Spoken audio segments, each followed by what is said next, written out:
Vamos falar sobre isso agora com o Davi Zilberstein, que ele é ex-diretor-geral da Agência Nacional do Petróleo e também presidente do Conselho de Administração da Light. Davi Zilberstein, boa tarde. Boa tarde, Denise. Boa tarde a todo mundo que está nos ouvindo. Bom, o petróleo está enfrentando aí uma das piores condições em muitos anos também, assim como está acontecendo com a economia mundial.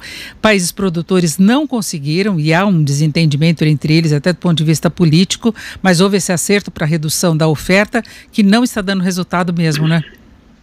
Denise, em primeiro lugar, a gente está vivendo uma situação completamente diferente do que houve, por exemplo, nos choques do petróleo desde o início dos anos 70 do século passado. Naquela época, você tinha economias saudáveis, ou relativamente saudáveis, andando de uma maneira normal, e houve um aumento expressivo do preço do petróleo, redução de demanda por conta de um boicote. Aconteceu a mesma coisa no final dos anos 70. Então, o que aconteceu? Sempre o petróleo guiava a economia, depois houve um certo equilíbrio.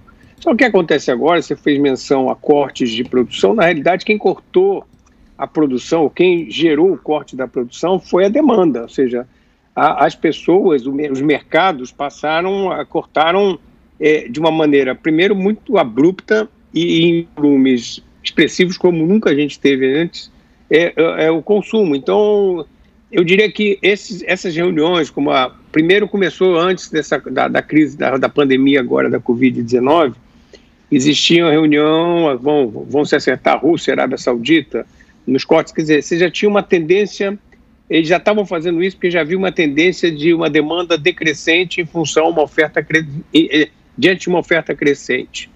Veio a pandemia e veio todas as consequências que a gente está discutindo aqui todos os dias, 24 horas por dia.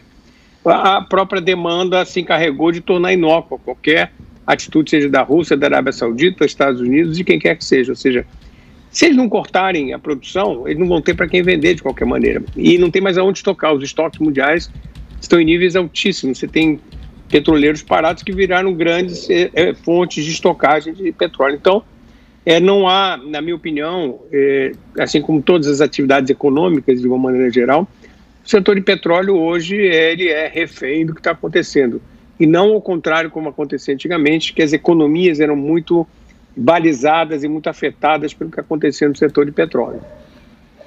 E essa queda de preço, ela tem implicações, o Brasil mesmo sofre as consequências, você está falando do Rio de Janeiro, o estado do Rio de Janeiro perde royalties, o governo perde o retorno que tem em termos de impostos, é uma área que tem uma importância muito grande para as economias, né? Tem, olha, é um prejuízo enorme para as economias. Você falou da economia do Rio de Janeiro, que são bilhões de reais na economia do Rio de Janeiro, e de alguma maneira o que acontece? Você tem também a Petrobras, que é uma imensa arrecadadora de impostos. A Petrobras vai perder, porque ela vai ter uma demanda, ela vai ter que não vai poder ser atendida, que vai muito menor do que ela pode ofertar. Ela já diminuiu, num primeiro momento, 200 mil barris de petróleo por dia de produção. Se você pegar um valor antes da crise, mais ou menos de 50 dólares o barril, vezes 200 mil por dia, você já imagina quanto ela está deixando de faturar. Ela teve que parar seu programa de venda de ativos. Os ativos perderam muito valor, então já está na programação dela para poder abater dívidas. E a sociedade perde também de uma maneira, porque ela não gera lucros, ela não paga dividendos. Quem vai se dar bem, vamos chamar bem de uma maneira um pouco até pejorativa, é o consumidor de combustíveis, mas mesmo esse, ele não está sendo beneficiado, porque as pessoas, pelo menos as pessoas que podem e que são responsáveis, estão em casa, estão fazendo a quarentena. Não está em casa quem tem que trabalhar efetivamente em serviços essenciais. Os transportes, pega a aviação, por exemplo, o setor de aviação está parado. Você está hoje com uma queda de quase 90% do consumo de querosene de aviação. A queda de gasolina, de combustível, tem 50% e 60%. Então, tudo isso, não só os royalties, como você mencionou, mas, por exemplo, o ICMS dos estados, que energia e derivados de petróleo, especialmente, são dos principais arrecadadores de impostos. Então você tem aí efeitos diretos e indiretos extremamente relevantes, extremamente relevantes. E não só no Brasil, é uma preocupação mundial com relação a isso. Nós temos países que são predominantemente produtores de petróleo, que sentem todas as consequências, né, os países da OPEP, de modo geral, que não estão conseguindo um encaminhamento. Você vê alguma saída possível de curto prazo? Não, eu acho que a saída ela vai acontecer em algum momento, mas uma coisa que tem que se levar em consideração é que a gente vai ter um mundo novo, né? Nós vamos ter um mundo bem diferente em termos de percepção das pessoas. A diversidade transformou muita vida das pessoas, para muita gente para pior, evidentemente, principalmente pela perda de renda, mas no comportamento está havendo uma mudança muito mais rápida do que já se esperava. Por exemplo, a questão do trabalho à distância, do e-commerce. Então as pessoas vão se deslocar menos, vão viajar, não a turismo, por exemplo, mas a negócios vão viajar menos, elas vão trabalhar mais à distância, elas vão comprar mais à distância. Então, esse impacto, isso vai bater muito de frente no setor de energia de uma maneira como um todo. Então, quando você fala em saída, tem uma saída, mas já de antemão, vai haver uma modernização de equipamentos, uma otimização no uso dos recursos que nós estamos sendo obrigados pela realidade a praticar. Então, todo esse processo, já com o que vinha de antes, de uma queda progressiva de demanda de petróleo, e o avanço de outras formas de energia, uma produção mais localizada, isso vai se acelerar. Então, por exemplo, tem estudos da Agência Internacional de Energia de coisas que estão prevendo para 2040, 2050, nós vamos ver daqui a 5 anos, provavelmente. Coisas que a realidade tornou, a realidade do que está acontecendo no mundo tornou também reais essas possibilidades. Então, o fato, por exemplo, de fazer uma reunião de um conselho de administração à distância, ou de você... Ontem eu tive uma conversa longa com o presidente da Eletrobras, com o Wilson Ferreira. Ele está administrando a Eletrobras há um mês dentro de casa. Claro que ele não vai passar o resto do tempo, ele vai voltar ao seu escritório, mas se criou aí uma possibilidade de compartilhamento, de uma nova cultura de gerir a vida, gerir as empresas, que seguramente em parte mais eficiente e que vai afetar seguramente o setor de energia como um todo, especialmente o setor de petróleo também. A questão do e-commerce, por exemplo, o setor de varejo vai sofrer muito, porque as pessoas também agora cada vez mais já estavam crescendo, se habituando. Então você vai tirar um elo da cadeia, ou seja, antigamente vinha da fábrica para uma loja e de uma loja para o consumidor. Agora o consumidor está aprendendo que ele pode ir direto no setor já de produção e tudo isso vai gerar então a eliminação de alguma coisa no meio do caminho. Então a logística vai mudar, o processo de compra e venda vai mudar, ou seja, é um mundo novo, um mundo, não diria se melhor ou pior. Eu acho que depois de todos os problemas que a gente vai ter, pode ser até que alguma coisa seja melhor. Mas vai ser diferente. Exatamente como vai ser diferente. Agora, Davi, nós podemos ter problemas também do ponto de vista do consumidor na área de energia, não é? Porque o governo deu isenção para baixa renda, né, que pode não ter condições, até por empobrecimento, perda de emprego, de pagar as tarifas. Há uma queda da demanda com a atividade mais fraca, haverá um empréstimo, pelo menos as informações que nós temos, para dar uma garantia aí às distribuidoras, que estão sugerindo inclusive a utilização de fundos, mas só que mais uma vez, lá na frente a conta pode cair para o consumidor de novo, né?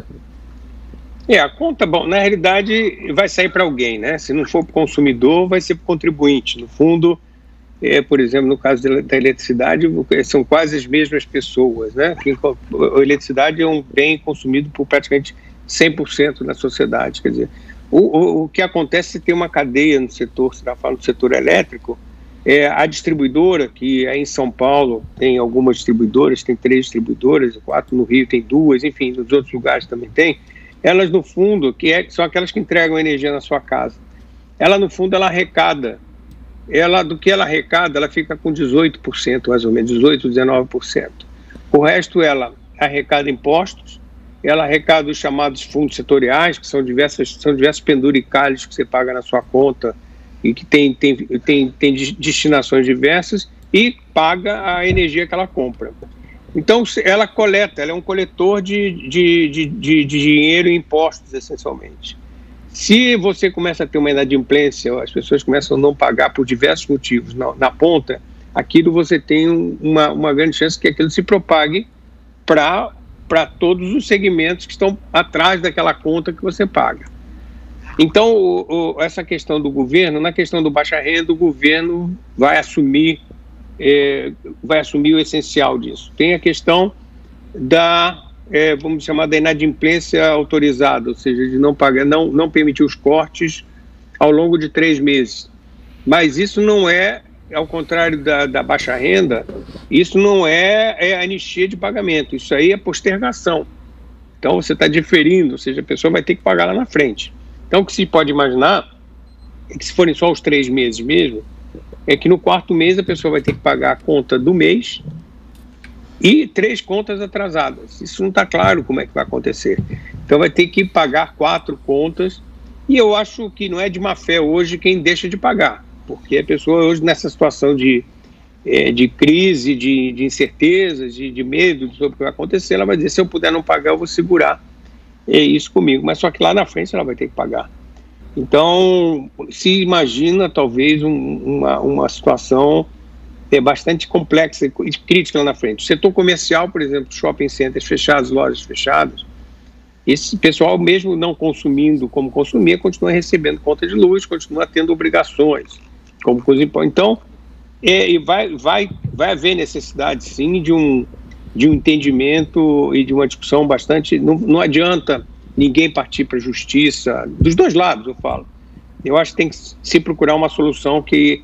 eu não diria que todos vão ganhar, eu diria que todos vão perder um pouco. Essa é a realidade. Na crise não é possível imaginar que alguém queira sair ganhando com isso. Então, eu acho que vai ser uma solução e onde se vai se discutir como se perde, quais são os estragos menores para cada uma das partes.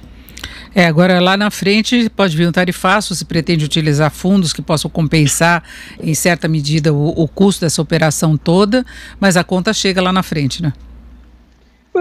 Olha, não necessariamente, vai depender do grau de inadimplência. Se não houver, claro que você vai ter uma queda de demanda, ontem estava contando dessa conversa com o presidente da Eletrobras, hoje pontualmente essa demanda está oscilando, a queda está oscilando alguma coisa na ordem de 20%, mas é muito pontual nesse período. A estimativa ao longo do ano é uma queda de demanda de 4%. Na média, também são estimativas, o que é uma coisa que em tese pode ser absorvida. O que vai determinar o grau de dificuldade de acertos no setor é a capacidade das pessoas poderem pagar, ou seja, se houver um nível de pagamento razoável, claro, as empresas vão perder receita, porque vão faturar menos, porque o produto que elas estão vendendo vai estar em menor quantidade. Mas agora tem que ver do que ela vendeu, o que ela vai receber. Essa é a questão. Aí que a gente vai definir o tamanho do buraco, se é necessário o empréstimo ou não, e como você está falando, lá na frente, como é que essa conta vai ser repartida por todo mundo. Que efetivamente acaba caindo, como eu falei antes, ou vai cair na mão do contribuinte ou na mão do consumidor. O mais razoável é que seja na mão do consumidor, de quem não pagou. Agora, você tem casos e casos, você tem situações efetivamente de pessoas que não vão poder pagar e ver qual é a linha de corte onde você aceita que seja o consumidor pagando, onde você aceita que seja o dinheiro que vem do contribuinte. Perfeito, ouvimos o Davi Zilberstein, que é ex-diretor-geral da Agência Nacional de Petróleo e também presidente agora do Conselho de Administração da Elétrica Light. Davi Zilberstein, muito obrigada, uma boa tarde. Obrigado, igualmente, saúde para todos, fique em casa quem puder. É isso.